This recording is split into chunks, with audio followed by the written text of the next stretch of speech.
Welcome to our discussion today, and thanks so much for joining. My name is Wade Crowfoot, and I serve as our California Natural Resources Secretary. And one of my favorite parts of that job is moderating conversations like these. We call these dialogues our Secretary Speaker Series, and they're an opportunity to lift up big thinkers and leaders across our state and elevate key priorities or issues that are really coming to the fore in our work. Our mission at the California Natural Resources Agency is to help people and nature thrive together. And I'm really excited today to be speaking with leaders who are doing just that, helping conserve these incredible places across California in ways that work for us as California residents and all the other life forms that rely on nature. So a few things, if this is your first time, welcome. If you have joined these discussions before, welcome back. You'll know we keep the conversation interesting using a few tools of the platform. My colleague Geeta Chandra, who's responsible for organizing this discussion, is going to staff the chat function.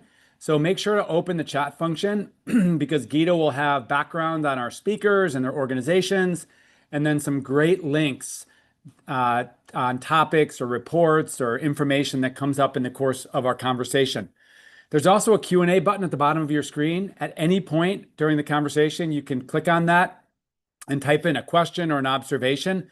Some of those questions we'll work to answer directly via the keyboard. And once we respond, everyone will see the question and the answer.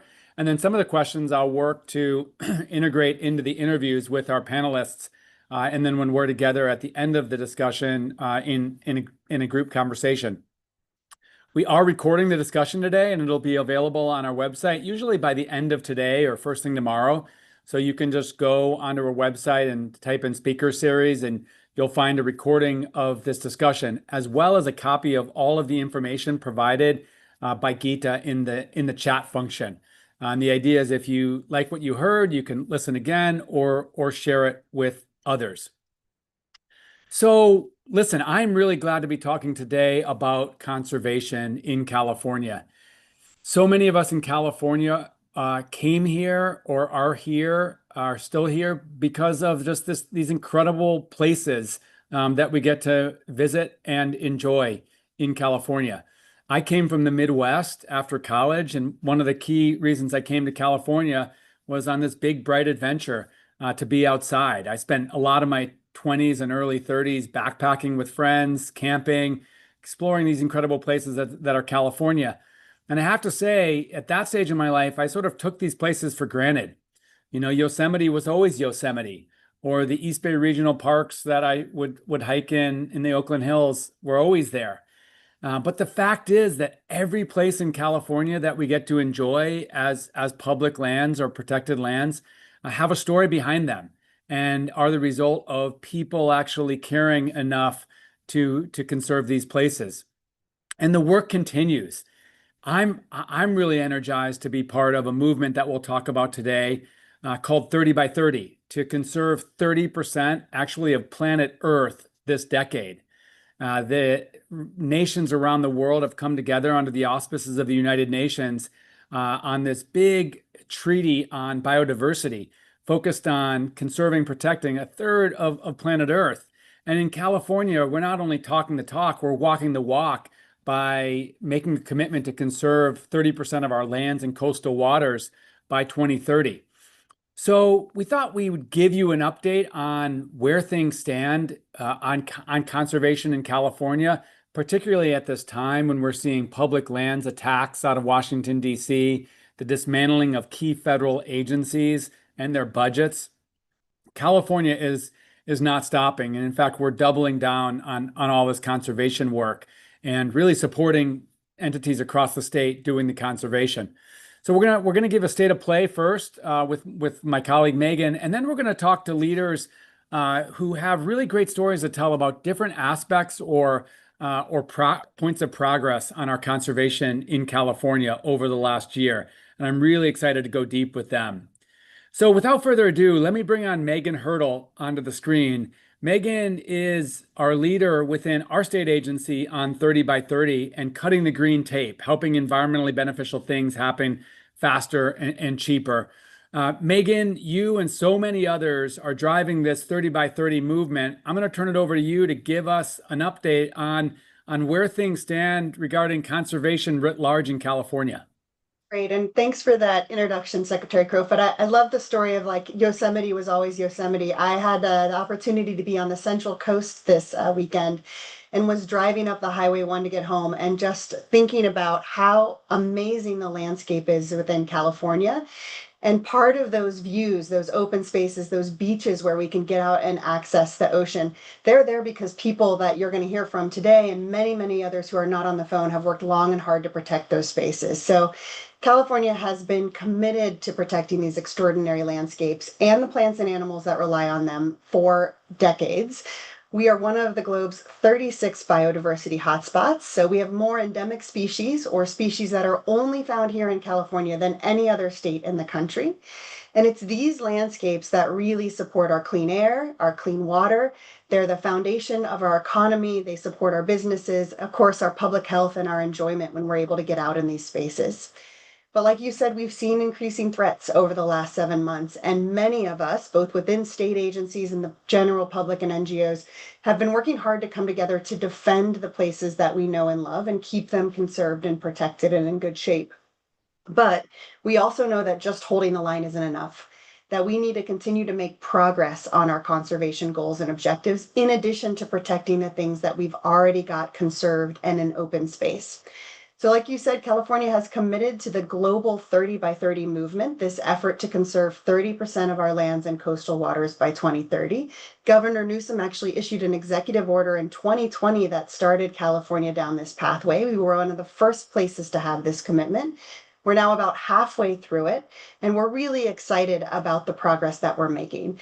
30 by 30 is a framework, right? So it is a goal that gives us a common language by which to track our progress, to drive funding, to drive attention to this work, and to help it really happen on the ground.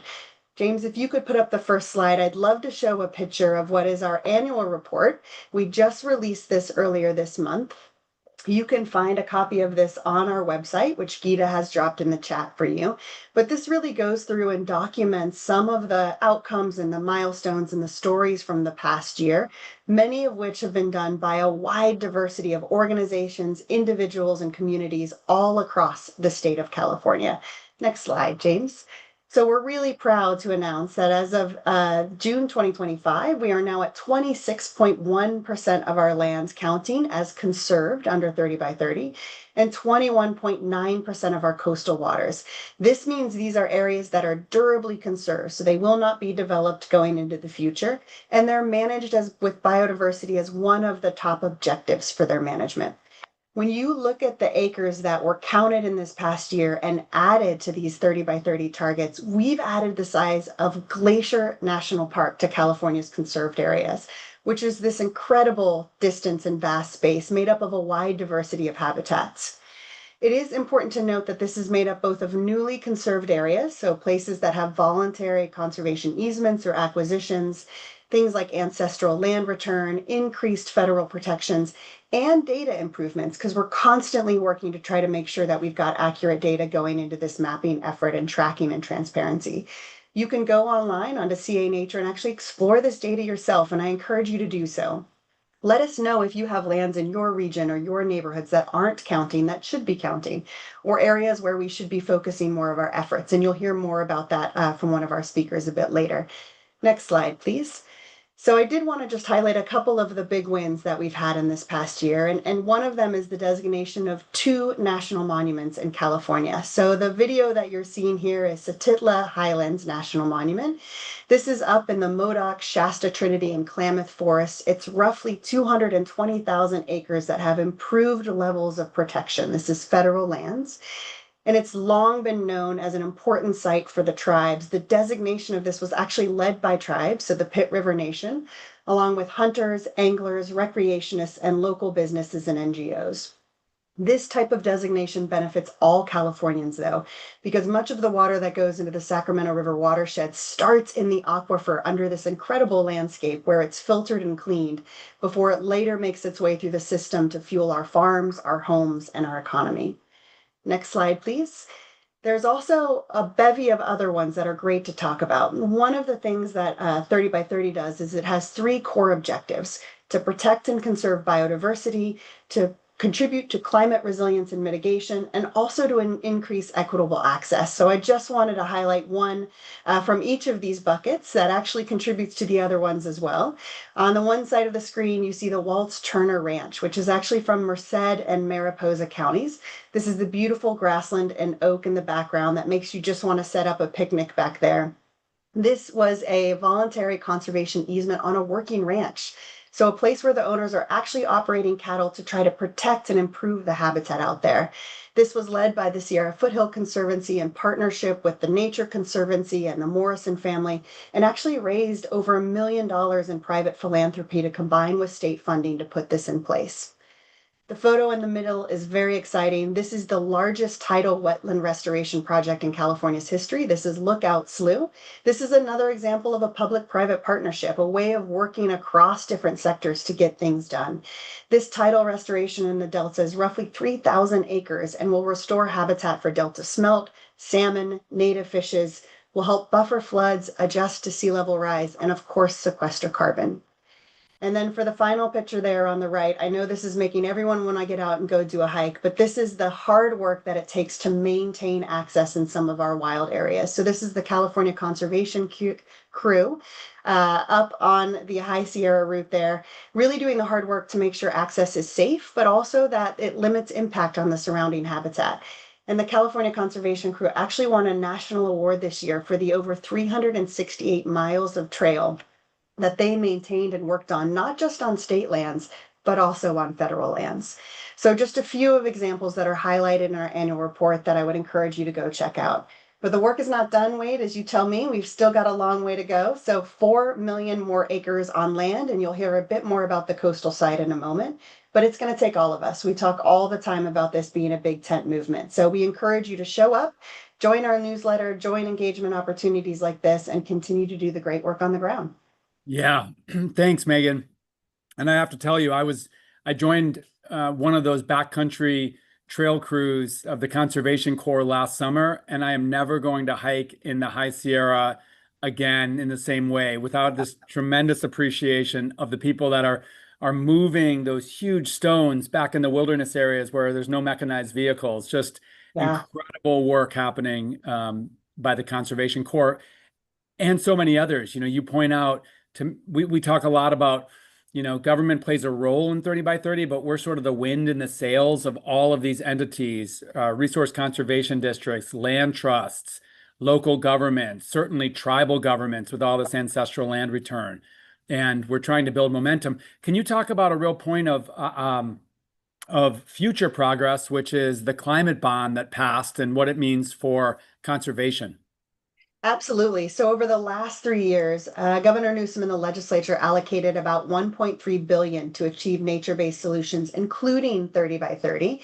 Much of that funding has already moved out the door, and we're in a very different budget situation in California. But the voters last November passed a $10 billion climate bond, Proposition 4, which will be started to be allocated this year. And I know we've been working very hard with many partners to tee up ability for folks to get access to that, right? To make it easier for people to apply for these funds and get them out on the ground for acquisitions or easements or even restorations to make sure this is providing good habitat. Yep. And the opportunities are all over the state.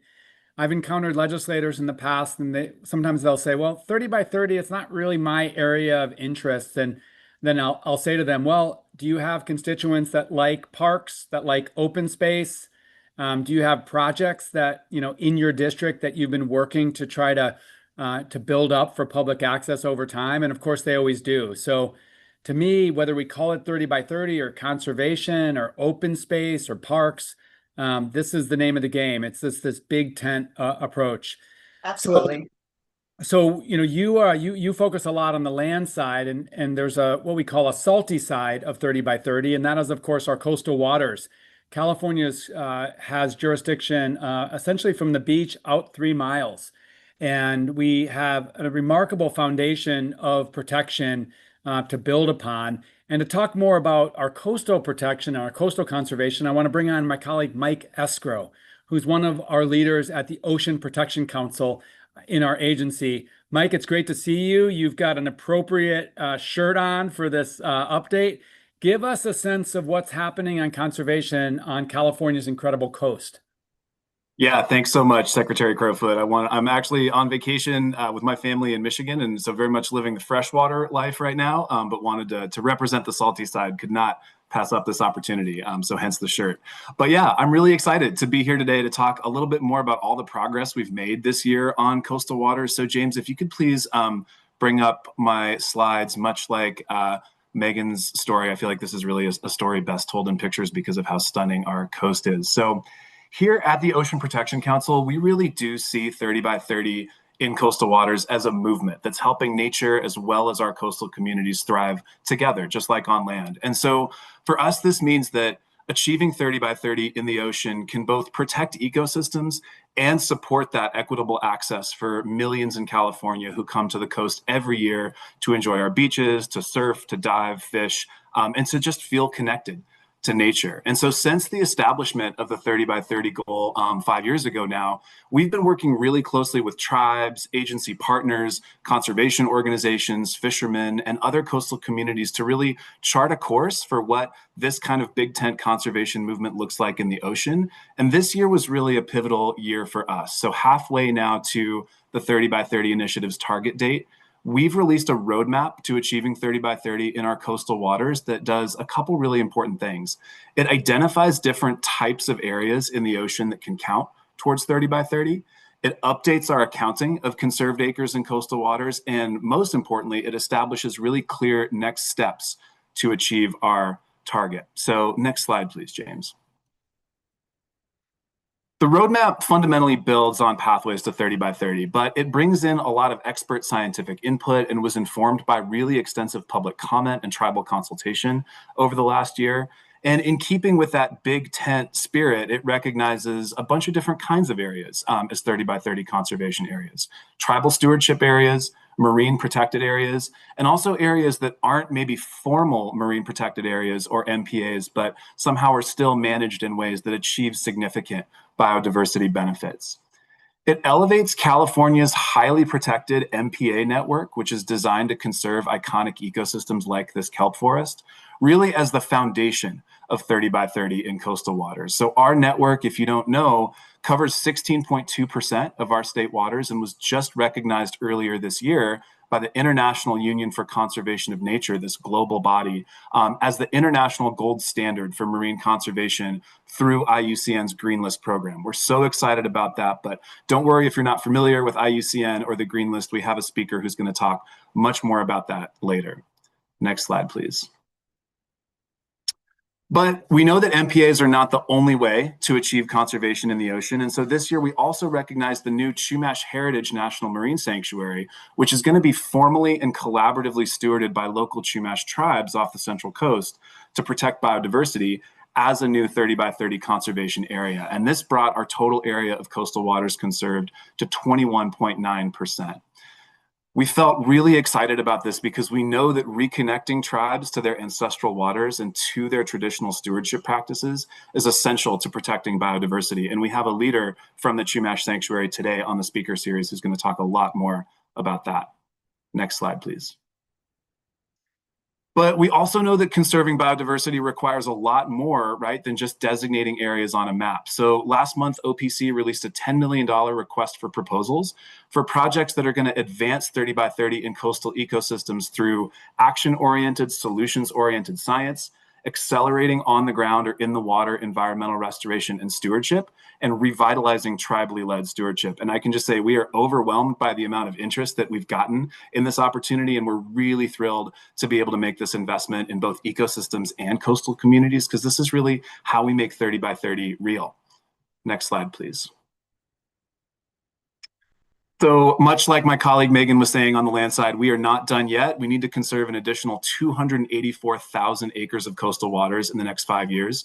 And that's a big goal. That's a lot. But we'll do this by sustaining ongoing adaptive management of our MPA network, strengthening biodiversity conservation in our federally managed national marine sanctuaries, and advancing tribally led conservation. One area that I'm really excited about over at OPC is this new concept of an indigenous marine stewardship area. That's something that we've seen around the world, but is a new concept for California. So we're exploring that now in consultation with tribes.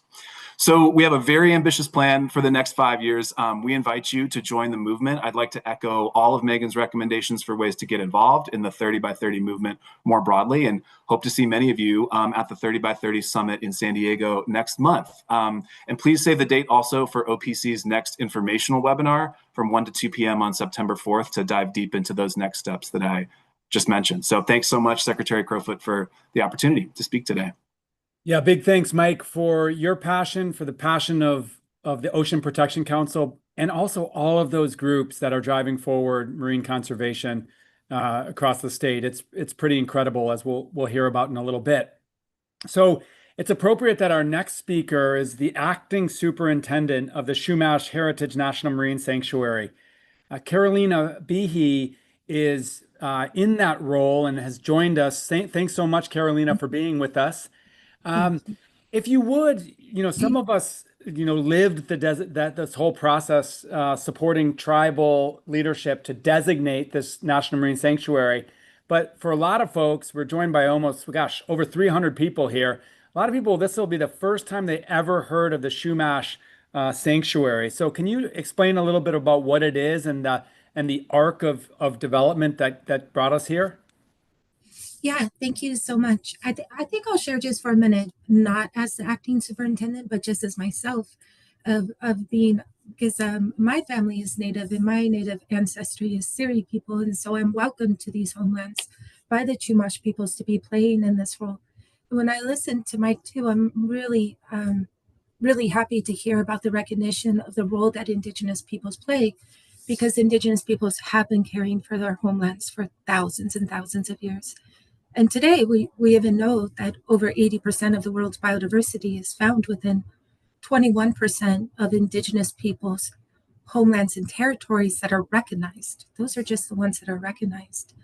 So I was really honored to be welcomed to come as the acting superintendent for the Chumash Heritage National Marine Sanctuary. And this is really with just advancing the work that we should always do in the way we should always do that. This, from my understanding, this conversation started way back in the 1980s with the YTT Northern Chumash tribe brought the idea forward of potentially having a sanctuary within their homelands to assist them in caring for the environment. And this interest grew and more conversations were had. And as those discussions went forward, the Northern Chumash Tribal Council then put forward the nomination. And throughout the designation, the process, there was an extensive community engagement with the San Ynez Chumash Band of Indians, the Chumash tribe, and Chumash-led nonprofit organizations. And NOAA just really worked with everybody, in addition to working with industry agencies and the general public.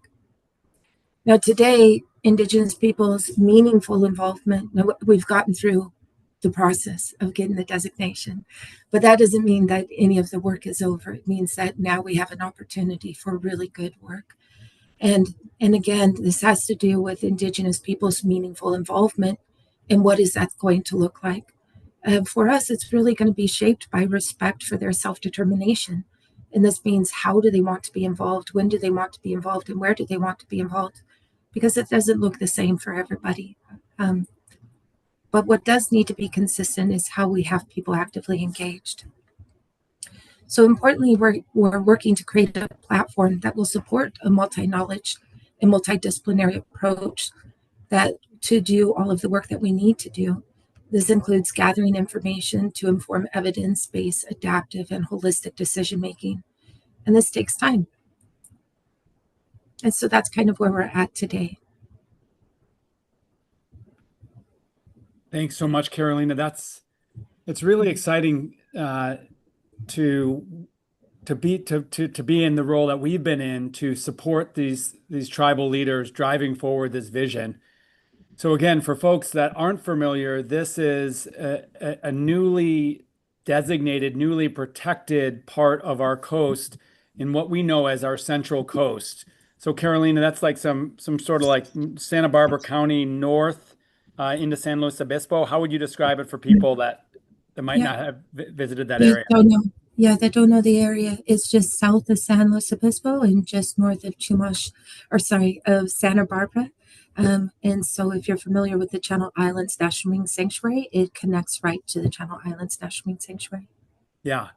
Thank you. Mhm. And as Mike explained, there are different designations of protection, and national marine sanctuaries are a federal designation. Carolina, one thing I've been really excited about is the approach that's being taken ultimately to the management of this sanctuary. We've talked a lot about in the essentially the language incorporating or designating the National Marine Sanctuary. This discussion around that there's going to be a strong management plan shaped by California Native American tribes and others. And one of the key components is going to be managing for biodiversity. Can you just talk about how this management plan may take shape? Yeah, I think there's a lot of pieces to that question, to be honest. And it really starts with bringing forward Indigenous worldviews to the forefront. So it really starts by looking at what is a holistic environment, not just ecosystem based, but holistic. What does it mean to look at things through a relationality perspective?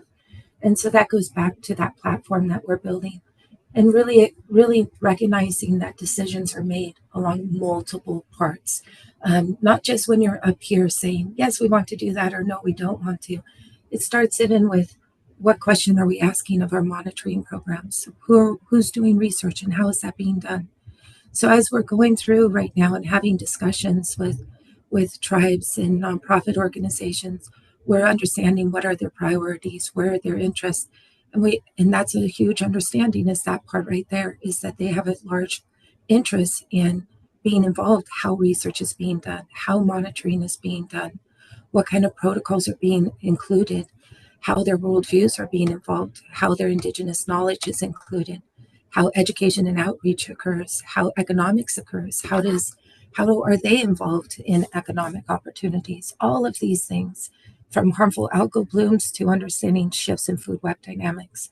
So this really big part comes from ensuring that we are informing decisions from a multi-knowledge based approach with everybody involved. But there are some formal pieces that we have from our management plan too, this kind of structure. One, we do have a government to government relationship with the San Ynez Chumash Band of Indians. That's a very formal, established relationship that is involved in the management structure and requires that as a federal entity that we uphold our trust responsibility to them. But we'll also establish an intergovernmental policy council or IPC. That IPC will have representation from the San Ynez Chumash Band of Indians, the state, and NOAA. The IPC will provide a forum for communication, information exchange, and coordination of resources. We also have the Sanctuary Advisory Council, and the council will advise the sanctuary. And we've gone through a really robust application process to fill 26 seats with over 97 applicants.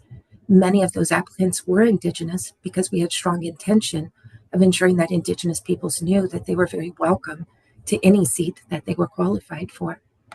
Under the council, we will also have working groups such as the Indigenous Cultural Working Group and other working groups like the Research Working Group. And we already know that Indigenous peoples from across these areas have a lot of intention in being involved in all of those working groups. Now, those are those formal processes, but then the federally recognized tribe, the very old families that have had tribal governance here in a very long time, and the nonprofit organizations all have a unique relationship with us that will help through meaningful conversations and long-term relationship building to be involved in the management, decision-making, in every aspect of the sanctuary. So helpful to hear, and it's such a robust governance that you have. You know, for those who might not be aware, California has set a really high standard for what it means to be part of this 30% on coastal waters and lands, and what it means to protect, durably protected for environmental benefit. And what's interesting is that national marine sanctuaries haven't necessarily been part of what we've counted in 30 by 30. And the Chumash Heritage National Marine Sanctuary is the first. in part because this management plan really does contemplate this robust governance and a real focus on managing for the cultural resources, but also the environmental resources and the biodiversity. So Carolina, just know the state stands ready to, however appropriately, figure in so that we can really breathe life into this management plan and it can do as it's intended. Thank you so much. Yeah, great connecting with you. Well, listen, while we're on the coast and in the water, I want to invite Russell Gallipo to join us. Russell is a remarkable expert on our waters and our lands off California. Mike mentioned that this marine protected area network that we have, 124 underwater parks that were identified as a connected network to protect our coastal environment, recently gained what is really sort of the global gold standard for protected areas as part of a green list for the International Union for the Conservation of Nature. I consider this organization, IUCN, sort of like a global Congress for nature that's been in existence for decades. And Russell, you played a role assessing our California MPA network and determining whether it would actually be part of this. So this is a multi-year process, very scientifically rigorous. I want to welcome you and ask you to talk about the work that you do and California's MPA network and why it's significant beyond California. Well, thank you, Secretary Crowfoot. I was so excited to be included in this process.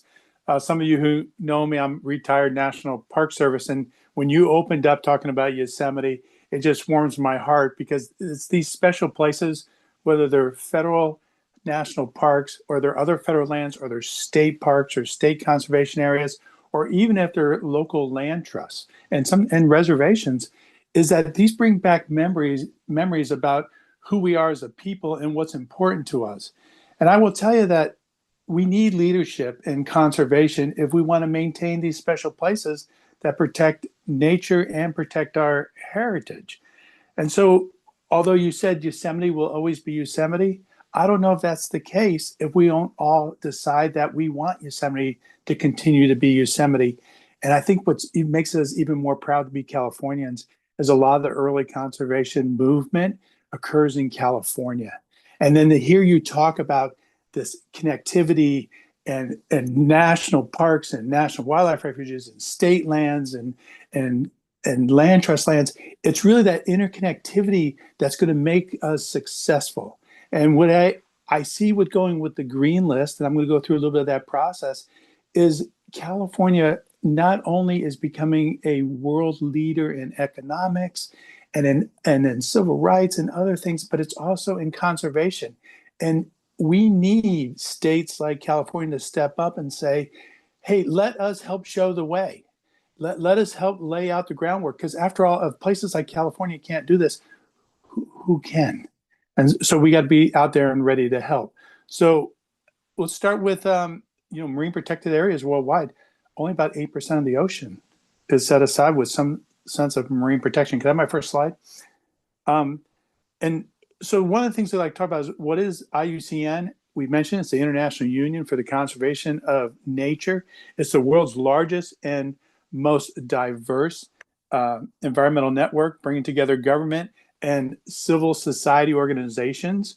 These are experts that globally are seeking to advance nature conservation and sustainable development. Now, IUCN is not a program of the United Nations. See, a lot of people get that confused. It's an independent, membership-based organization that collaborates closely with people like the United Nations, but also like the United States, and plays a vital role in global conservation and governance. But what exactly is this idea of a green list? Now, many of us who came up in conservation, we always heard about this IUCN red list, and that's the list we went to find out what plants and animals were endangered. Well, what is this idea of a green list? Well, the green list is an international standard, and as Mike Escrow said, a gold standard for assessing, recognizing, and improving protection of conserved areas. Now, they focus on effective management. So it isn't just about what we might call a paper park, draw some political lines around something, and then just let it be. No, this involves effective management and fair governance. See, a lot of our evaluation is looking at the governance of these protected areas. So why does this even matter? And this matters because the IUCN Green List is significant because it moves global conservation beyond just a quantity of protected areas. It focuses on the quality and the effectiveness of their protection. So like I said, not just a paper park with lines around it, but what are they doing to make it significant? So for me, it's not just being placed on another list. It was about being accountable and being recognized as a world leader in conservation. So I wanted to make sure you all understand that this is a big international program. And why is it even, why would California be concerned about that? You know, international recognition is something we should all be proud of. Is what it says is the world looks at us as a leader. And they also, when people are coming to visit, they want to come visit these places that have been recognized worldwide. Now we focus on four main components in our evaluation. The first is good governance, then sound design and planning. Did they go through that process? Is there effective management? And when you put those three together, we look at the successful conservation outcomes. Now, I will tell you, and everybody who served on the panel with me, is we had so much information. I can't think of too many places in the Americas or the United States to be exact. And I was the manager of Channel Islands for 15 years, in which I had a wealth of data to make some management decisions. But the state of California was sincerely engaged in the marine protected areas, making sure that we were understanding where they were, why were they there, and their performance, evaluating their performance over time. Were we achieving those objectives? And so there was so much material for us to work with, and the whole public process they went through. You know, it was like the Cadillac of public processes that I've ever been in. And I spent 40 years in the National Park Service doing a lot of public processes, and they really reached out far and wide to engage folks. So the process we went through was that we had to demonstrate through all the information the state was giving us. And when I mean the state, this was from the Department of Fish and Wildlife. It was from the Ocean Protection Council. Mike Escrow was there every single one of our meetings. Every time we saw that, hey, the state, you presented something for listing, but you didn't answer this question, we'd give it back to Mike or we'd give it back to Becky Oda, and they'd come back to us with answers. But it wasn't just their answers, it was documentation, what they had done or what they're doing to fill those types of data gaps. So the state applies for this listing. They had to answer some questions. And the first step was they had to commit to the program. So it's not just say, let's go do this once and let's get on this list. No, this is a long-term commitment. And then when you get in it, you have 5 years to prove that you should stay on the list. And every 5 years, they have to renew this certification. So this all started in 2018. And as you all know, after 2018, things start to get a little complicated. We started with 17 of what we call EAGLE members, or expert assessment group for the green list. Started with 17 members, but right away, people start getting other jobs. People have work commitments. People have family commitments. And then we got hit with COVID. And that really slowed us down, our ability to meet face to face. But the one thing that was constant was OPC and DWF are providing us with information so we could analyze what was going on. So once this EAGLE was put together, we would meet periodically. And as I said, we were appointed in 2018. And our overall task was to determine if the California MPA network merited addition to the IUCN Green List. Now, during this application phase, very first phase, the EAGLE reviewed evidence provided in what we call a self-assessment by the state.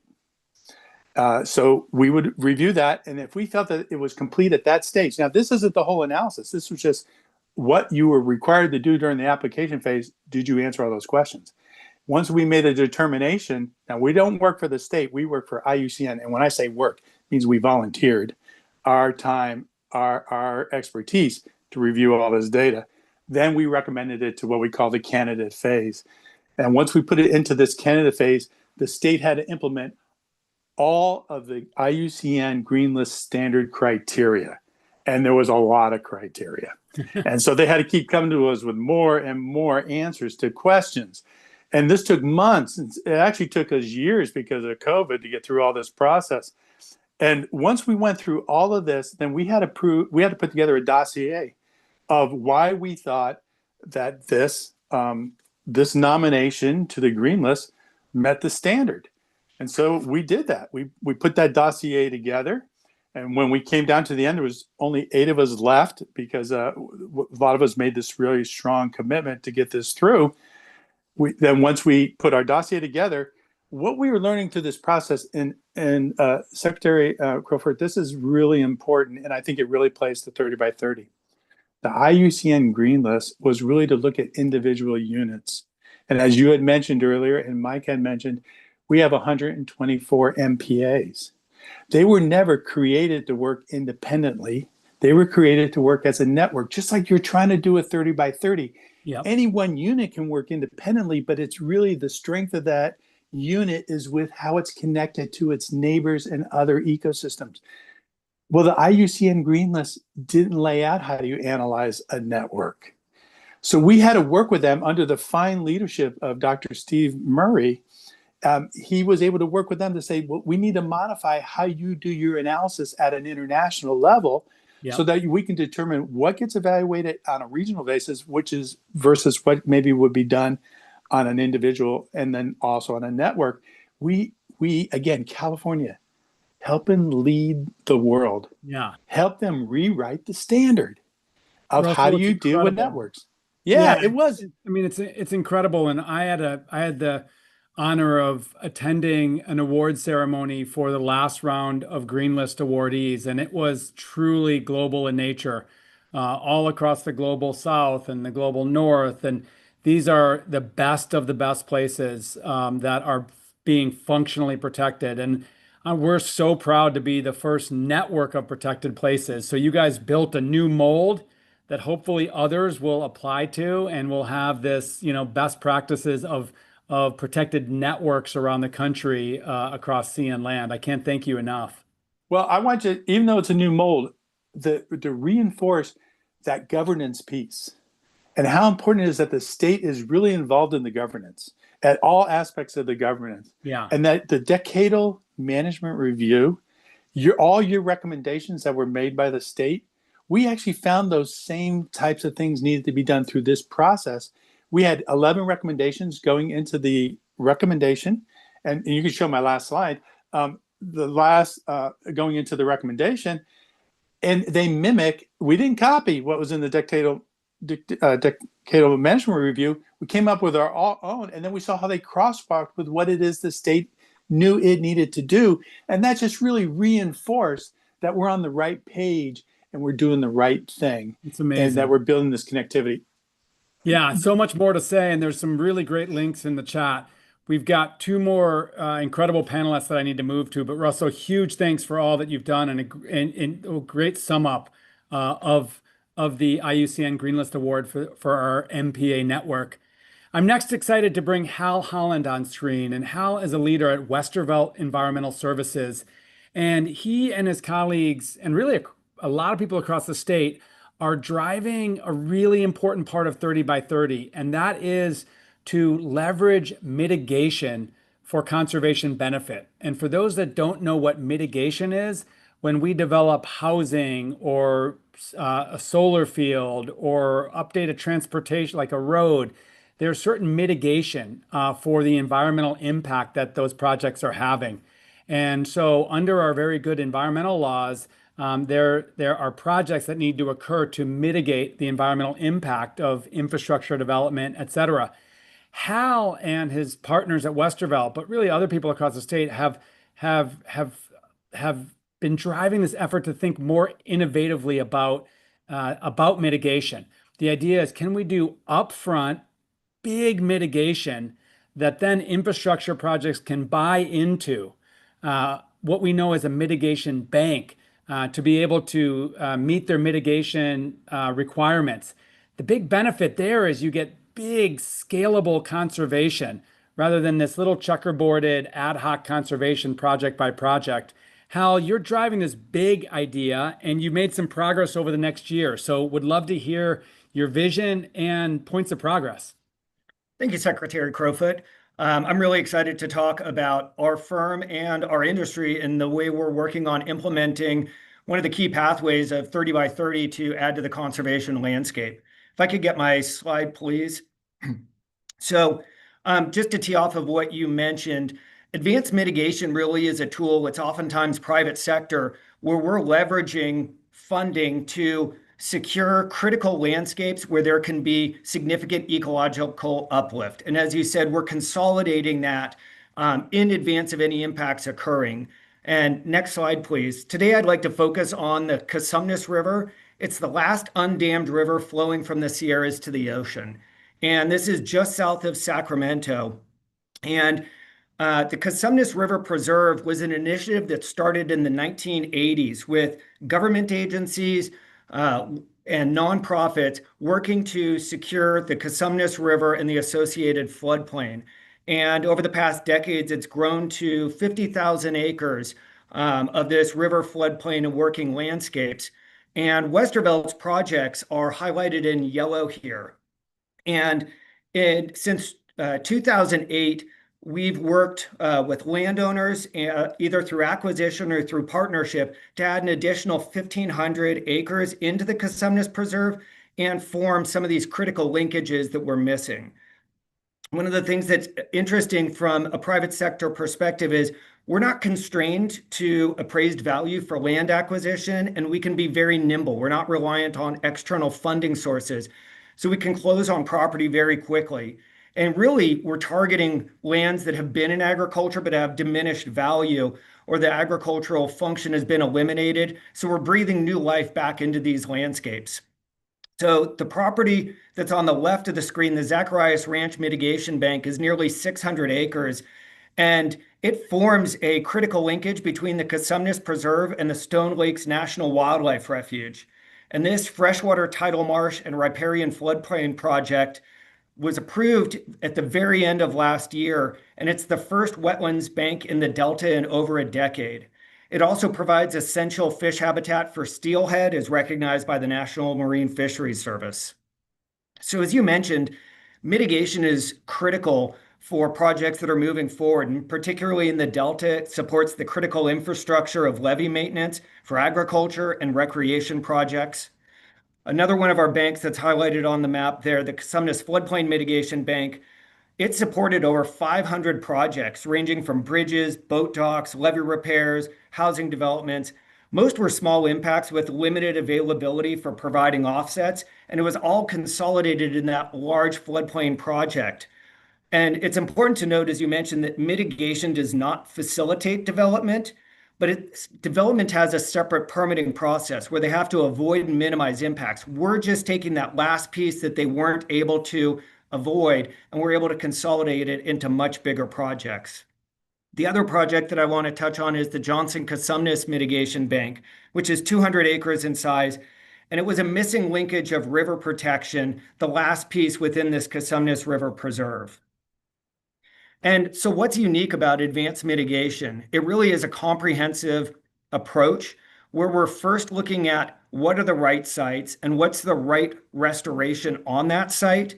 And then we go through the design and the permitting and the construction, and we record a conservation easement on it. And we actually set up an endowment for long-term monitoring and stewardship. So oftentimes these are piecemealed as projects get added into the conservation landscape, having to secure funding for each part of it. But we're doing all of it up front. And we go through the highest standard of agency review. It's typically 4 years to get a project from initial inception through approval with the agencies. And with limited staff bandwidth at state agencies, that can be challenging because there's so many of these different landscapes we want to be able to bring online. And the more projects that we can bring online, the faster we can move on to the next set of imperiled landscapes. And I really want to acknowledge CNRA as well as CDFW for the development and application of cutting the green tape. That's a really valuable tool in this process because anything we can do to shorten this time frame is imperative so we can get into future projects. And Johnson Cosumnes Mitigation Bank was actually the first advanced mitigation project to be able to use cutting the green tape and the statutory exemption for restoration projects to be able to speed up the environmental review process. And that project is planning on being approved later on this fall. Next slide, please. Yeah. Go ahead. No, it's exciting. Yeah, we're super excited. We love to be able to use these tools. These projects really are in perfect alignment with what we're trying to accomplish with 30 by 30. So anything we can do to speed up this process is great. The other thing I wanted to touch on is just some of the benefits beyond mitigation that are occurring on these landscapes. So just as our industry nationwide, advanced mitigation over the past about 25 years has accounted for about 1.6 million acres of conserved lands, of which about 200,000 occur here in California. Westervelt in our past 20 years has contributed about 30,000 acres of conservation. But it's not just for the endangered or threatened species. These pictures represent just a few small number of the species that are occurring on our projects here in the Sacramento area and up into the foothills. And I mean, just the example of our Cosumnes Floodplain Mitigation Bank that was established in 2008, it now boasts over 150 bird species that are documented during our annual monitoring surveys. And beyond the ecological footprint, there's a lot of other peripheral benefits within the community. We work extensively with the tribes, such as Wilton Rancheria, on both those projects I mentioned, to include traditional ecological knowledge in the planting palette and the design. And we're also providing ongoing access for cultural activities for the tribes. We partner extensively with the educational groups to bring kids out to learn about the natural environments through field trips and summer camps. And then as these sites such as Zacharias include navigable waters, it opens up previous private lands to community access through people being able to kayak on, fish, etc. It's incredible. And I'm really glad you joined us today because I wanted to highlight the role that advanced mitigation and mitigation banks play. We know in California we need to build more housing. We know we need to build more clean energy and transmission. And this infrastructure is needed for our communities and for our continued economic growth. And we know we need to conserve more land and do it strategically. And I'm so appreciative that projects like the ones you featured allow us to do just that, aggregating mitigation funding into pools that get big, important things done. And as you point out, before the impacts of the infrastructure happen, and with an ongoing endowment to maintain these places that we've protected, which is a challenge for many of our protected places. So Hal, huge thanks for the work that you're doing. And as I bring on our last speaker to bat cleanup here, Rachel Olaf Yang, it's a great segue because we're not declaring victory on 30 by 30 by any stretch. We know that there are critical priorities that we have to conserve more places and more different types of places and connectivity. So, as we think about where we should do advanced mitigation, there's been a really remarkable set of scientists in the California Biodiversity Network who have asked just that question about really where should we be prioritizing on conservation and connectivity. Rachel, you're a plant ecologist and a writer and a technical consultant, one of our key partners. Break down for us what the California Biodiversity Network is saying about where we should be prioritizing. Yeah, thanks for that introduction, Wade. I'm happy to be here to represent this report for the California Biodiversity Network. As we've heard today, 30 by 30 is a global initiative. California has been an amazing leader in this effort from the beginning. And I really appreciate the discussion, especially when Russell brought up how we're moving. We want to move beyond just quantity, right? We want to have that quality of the lands and waters that we're conserving in the state. And so the Biodiversity Network, which is a network of over 900 conservation practitioners across the state. You're welcome to join in. We're all dedicated to supporting conservation initiatives across the state, including 30 by 30. And halfway into this effort, where we are now, we decided to take a look at how well our 30 by 30 conservation areas are really representing how well it's representative of the state's biodiversity, working to identify those existing gaps and highlighting opportunities to achieve that. And we're looking at, in particular, the terrestrial component currently of this goal. I wanted to give a shout out to Jeanette Howard, who couldn't be here today from the Nature Conservancy, who's really spearheaded this effort, as well as Carrie Schloss from the Nature Conservancy, who did all of this amazing data analysis. So the map here is showing the configuration of the state in terms of this GAP status code, which is a system that just looks at the management intent of the lands to conserve biodiversity or the variety of life. And so you can see that those dark green areas are our current 30 by 30 conservation areas. This is from last year's report. So we're still working to update with this new data that came out just this month from the 2025 report. But from last year's report, you can see this. And then you can see that this is an ongoing effort. There's a lot of gray area where we don't know what the lands are or they're not conserved. And so please continue to work on getting that data in. This has been an amazing effort from CNRA and Green Info Network to really categorize all the lands that we have and what the status is. So there's a tool that Green Info and CNRA have developed where you can add in that data if it isn't in there already to really increase what we know about the biodiversity. And we can't protect what we don't know, right? So keep that data coming. So we took a deep dive in this assessment to into the available data sets on the biodiversity in California, both what's in the CA Nature Toolkit, which is amazing. We took a deeper dive into those data sets, and we also added on using other available biodiversity data in the state.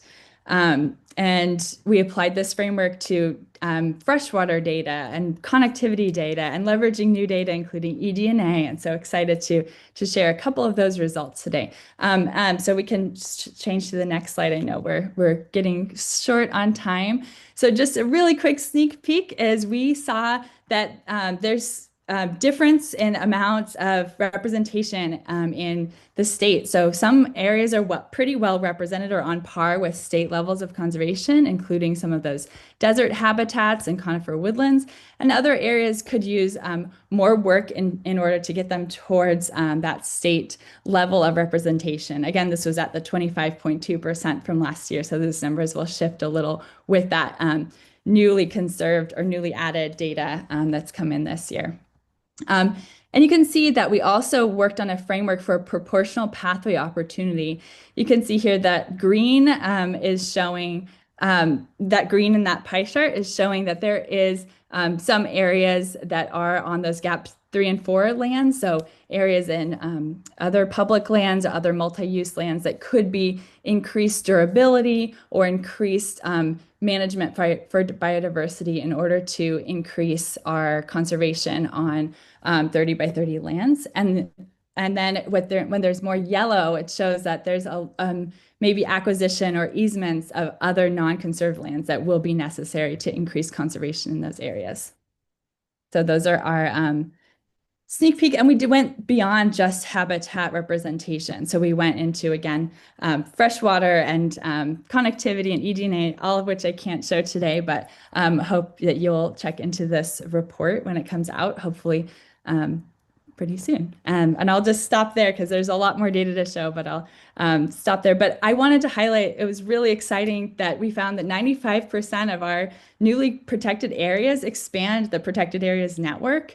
And 63% of our conserved areas that we've done since 2022 are actually within priority populations. So disadvantaged communities that are identified via Cal and Virus Screen, as well as low-income communities. It's great. It is doing Rachel, to put you on the spot, when do we think this report is going to come out?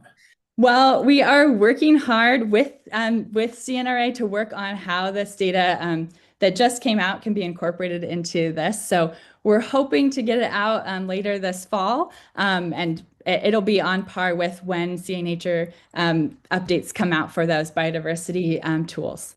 Got it. So as we bring everybody back on the screen, this is a super important report from my perspective, because 30 by 30 has never been about just achieving 30%. 30 by 30 is a means to the end. And as Megan said, one of our principal goals is to protect this incredible natural richness, this world-renowned biodiversity that we have. And so while it's great to see the numbers tick up and to see conservation happening in so many places, we want to understand where the gaps are. or where the need is to prioritize public funding, or as Hal presented, advanced mitigation, because that's really what we need to ensure that 30 by 30, as we meet that goal, actually has that environmental outcome. So listen, we packed a lot in an hour. I'm hoping the people that joined us got a lot out of this, as Geeta shared a ton of links and information in our chat. And again, that's available with the recording. I want to ask just a sentence as we close from each of you about what you would like to see happen in the next 5 years with 30 by 30 in California, whether it's a hope, whether it's a suggestion for us in state government, whether it's some crazy idea you want to introduce into the conversation. So because he's my colleague in state government, I'll put Mike on the spot first. Thanks, Wade. I think I would say more tribally led conservation in the ocean, or recognizing the tribal history of conservation in the ocean, especially through that new concept of indigenous marine stewardship areas. I think that's what I'm most excited about for the next 5 years. Excellent. Thank you. Russell, I see you off mute. Yeah, I would say, Rachel, I'd like to see that connectivity with the marine protected areas, so we could prioritize the connectivity, because we always forget the ocean and the land are connected, and they depend on one another for productivity. Yep. Carolina. Thank you. Yeah, for me too, really wanting to see a stronger recognition and understanding of Indigenous concepts of conservation, research and monitoring, and Indigenous approaches and methodology included, and more focus on the relationality for us to understand where all those gaps are and have a stronger understanding to inform adaptive decision making. So important. Hal. Yeah, I think there's a really strong opportunity to engage with the private sector to advance a whole nother aspect of conservation. And really, it's just we need to continue to refine the tools to move that process faster, so that you could get more folks interested in investing and pulling landowners into that process. We have no time to waste, and cutting green tape is never going to be mission accomplished. It's all about constant improvement, how we can do things faster and better. Rachel. Yeah, I really am inspired by all the work we heard about here today. And I would say just continuing to make these connections between people, between conservationists, and looking for metrics that push us to measuring beyond just quantity of lands into quality, and lands and waters, coastal and freshwater, all across, and those connections between them. Well put. Well, we're going to leave it there. Huge thanks to the several hundred folks who joined us for all that you're doing to conserve your part of California. We're making great progress, and that's only possible because we do it together. Thanks, everybody. Have a wonderful week. Let me just share my last screen, which is if you have requests, follow-ups, suggestions about other discussions we should be having, please email us at secretarysuggestions.resources.ca.gov.